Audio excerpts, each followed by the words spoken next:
Kinansela na ng Philippine National Police ang license to own and possess of firearms maging ang kanyang firearms registrations ni Kingdom of Jesus Christ founder at leader Pastor Apollo Kibuloy. Ito ay matapos aprobahan ni PNP Chief General Romel Marbil ang rekomendasyon ng Firearms and Explosives Office. Ayon sa PNP, tinanggal ang lisensya ng pastor dahil sa kinasasangkutan nitong mga kaso. Dahil rito, pagbabawalan na siyang gumamit ng mga arma. Sa atin, din ng PNP na isuko na ang mga ito sa kanila. Bukod kay Kibuloy, pinawalang bisa rin ng license to own and possess firearms ng kanyang kapwa-akusado na si Ingrid Canada.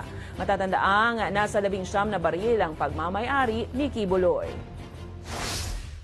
Kung hindi po nila ito maibabalik po dahil considered loose firearms na rin po ito na category because na-cancel na po, na-revoke na po yung registration at saka license to own and possess firearms, meaning ito po ay mga considered na po na unregistered firearms under the purview of definition po ng loose firearms. So pag hindi po nila ito isinole at nakita po ito sa possession po ng sino man ay maaari po silang maharap sa kaso for illegal possession of firearms.